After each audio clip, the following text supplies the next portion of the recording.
kalau ingin istiqomah di dalamnya, ada dua rahasianya. Yang pertama, menyadari dan mencari tahu bahwasanya itu perintah Allah. Artinya kita sadari ini perintah Allah dan kita mencari tahu apa yang Allah janjikan di ibadah itu. Biasanya bahasa sederhananya fadilahnya. Ini mungkin sudah umum, banyak orang Islam yang tahu. Tapi yang kedua nih, yang banyak kaum muslimin tidak sadari. Ibadah itu kalau bahasa saya pribadi tanda kutip harus dipaksakan. Kalau ibadah ini kita tidak paksakan di dalam diri kita, tidak dijadwalkan, maka kita tidak akan pernah ibadah sampai mati. Contoh, kalau Al-Quran itu hanya ditaruh di rak saja, dan kita tidak paksakan kaki kita melangkah ke rak itu untuk mengambil Al-Quran, tidak memaksakan diri untuk membuka lembaran-lembarannya, dan menjadwalkan rutin setiap hari, maka Quran itu hanya akan jadi kenangan sampai kita meninggal. Cucu kita pun hanya akan, bukan cuma anak, sampai cucu kita pun hanya mengatakan, oh itu dulu Quran kakek saya, oh itu Quran nenek saya. Mereka pun tidak akan menyentuhnya. Kalau antum dari sekarang tidak paksakan diri, tanda kutip, untuk sholat malam, tahajud mulai malam ini sampai ajal datang, pastikan antum sampai mati tidak akan tahajud, mustahil. Harus paksakan diri, bunyiin jam beker, lebih cepat tidur, jadwalkan, harus. Dan merasa rugi kalau sempat ada yang kelepas. Tarik dalam semua ibadah, apapun itu. Dan tanda kutip kata paksa ini Allah Azza wa Jalla gunakan dalam Al-Quran. A'udzubillahi minasyaitonirrajim, walladzina jahadu fina lanahdiyannahum subulana. Orang yang memaksakan diri ke jalan kami, orang yang memaksakan diri menjalankan perintah-perintah kami, orang yang memaksakan diri untuk meninggalkan larangan-larangan kami akan pandu, kami akan tolong, kami akan permudah dia untuk menyelesaikan jalan-jalan kami itu.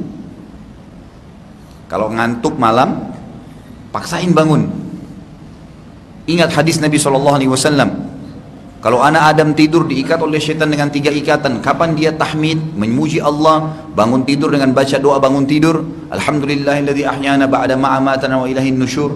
Segala puji bagi Allah yang telah menghidupkan kami setelah mematikan kami, dan kami akan kembali kepadanya. Akan terlepas 1 ikatan.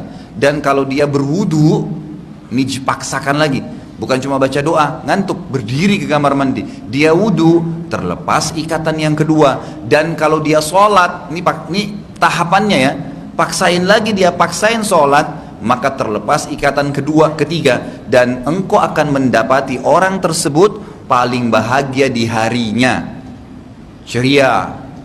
Coba praktekin deh, cuma 3 jam tidur Ustaz, malam-malam ngantuk, coba paksain bangun sholat malam, jalankan, baca ayat semampunya, ngantuk dilawan sedikit, azan subuh ke masjid sholat. Coba perhatikan begitu selesai sholat subuh, saya jamin ikhwan dan akhwat sekalian, anda hilang ngantuknya, dan semangat pada hari itu ingin buat program-program.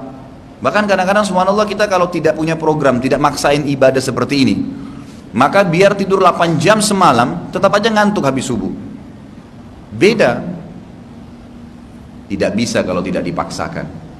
Lewat orang miskin, jangan perhitungan, langsung keluarin, paksakan diri, masukkan tangan ke kantong, kasih.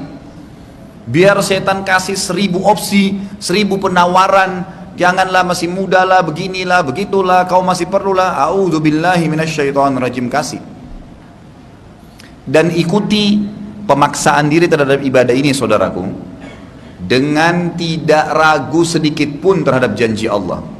Ingat, beda pahalanya begitu datang perintah, orang yang langsung kerjakan tanpa bertanya ada hikmah kah, nggak ada hikmah kah, sholat langsung atau ibadah langsung, dengan orang yang ragu, kerjain nggak ya, beda pahalanya. Kita kasih contoh, dan pernah saya sebutkan riwayat perang Mu'tah, salah satu peperangan yang Nabi SAW ngirim 3000 pasukan sahabat menuju ke wilayah Romawi, dipimpin oleh 3 orang sahabat. Ini sudah pernah saya sampaikan riwayat ini, tapi saya reviewkan kembali karena ada yang kita ambil pelajaran dari kisah itu. Waktu Nabi kita Muhammad SAW sedang membentuk pasukan di depan masjid beliau, beliau menunjuk Zaid bin Harithah, anak angkat beliau. Wahai Zaid, kau pemimpin peperangan ini, kau yang akan memegang bendera. Perlu kita tahu, di zaman dulu peperangan itu dinilai menang atau kalah kalau bendera berdiri atau bendera jatuh. Kalau benderanya masih ada berkibar, berarti masih ada pasukannya tuh, masih kuat. Kalau benderanya jatuh, berarti sudah kalah walaupun pasukannya banyak. Jadi yang memegang bendera di zaman dulu itu sasaran tombak, sasaran panah, sasaran serangan. Ini harus orang yang pemberani nih. Nabi SAW mengatakan, wahai Zaid, kau pemimpin perang dan kau pemegang bendera, siap dengan segala konsekuensinya. Lalu kata Nabi SAW, kalau kamu terbunuh, kamu akan digantikan oleh Ja'far bin Abi Thalib. Ditunjuk kakaknya Ali bin Abi Thalib, kamu Ja'far jadi pemimpin, kamu yang akan pegang bendera. Berarti sama konsekuensi. Hati-hati, seakan-akan tombak, anak panah, serangan musuh, kamu akan disasar. Ja'far terima. Kata Nabi SAW, wahai Ja'far, kalau kau terbunuh, ditunjuk sahabat yang ketiga, Abdullah bin Rawaha. Wahai Abdullah, kamu yang gantiin Ja'far. Ringkas cerita, berangkatlah pasukan ke medan perang. Pada saat sedang berkecamuk peperangan, Nabi kita Muhammad SAW diberikan karunia oleh Allah Subhanahu Wa Taala bisa melihat peperangan tersebut dan menceritakannya. Ini sekarang lagi berkecamuk peperangan, si fulan takbir, si fulan menyerang, terus diceritakan. Sampai Nabi SAW sempat mengatakan, Zaid bin Harithah masuk di kancah peperangan, di tengah-tengah menyerang musuh, kemudian dia ditusuk oleh musuh, mati syahid, dan bendera muslimin sedang jatuh bendera. Tidak ya, lewat sesaat, kata Nabi SAW, kecuali Ja'far bin Abi Thalib datang menyambut bendera tersebut, lalu memegangnya dan menyerang musuh. Lalu ada satu orang musuh yang sempat menebas tangan kanannya Ja'far, terpotong. Ja'far bin Abi Thalib yang tadi pegang bendera di tangan kanannya radhiyallahu anhum ajma'in, memegang kembali dengan tangan kirinya. Lalu tangan kiri Ja'far dipotong oleh musuh, dua-duanya putus. Sebelum bendera jatuh, kata Nabi SAW, Ja'far sempat menjepit tiang bendera dengan sisa tangannya.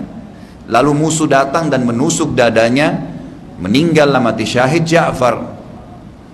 Sudah dua pemimpin Nabi SAW mati, sekarang yang ketiga, Abdullah bin Rawaha. Kebetulan subhanallah, waktu sedang terjadi tadi Ja'far terbunuh itu, Abdullah bin Rawaha ini ada di sebelah Ja'far, karena memang dia yang bertugas kalau bendera jatuh dia harus pegang, jadi dia harus selalu berada di sebelahnya.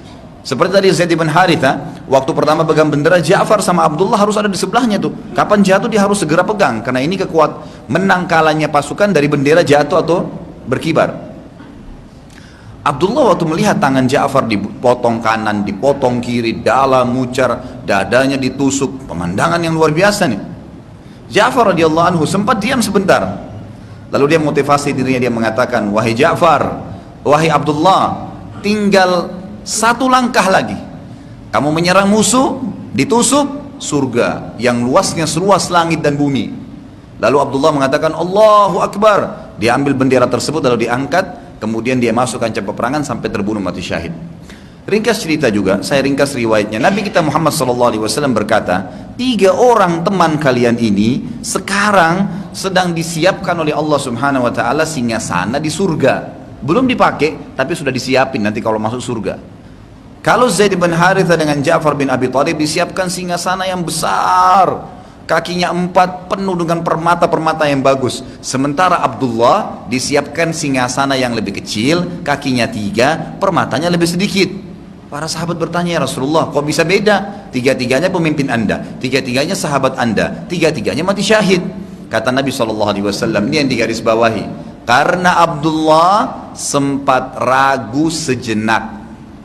Keraguan sejenak tadi itu mengurangi fasilitas. Kalau ada fakir miskin lewat, setan bisikin, ada orang kasih enggak ya? Sama enggak pahalanya dengan ada orang fakir miskin lewat langsung korek kantong kasih, kalau perlu enggak perlu lihat jumlahnya? Sama enggak pahalanya? Beda. Ada orang dengar azan dengan sholat atau nanti ya, azan tutup tokonya langsung berangkat ke masjid, sama enggak pahalanya? Beda pahalanya.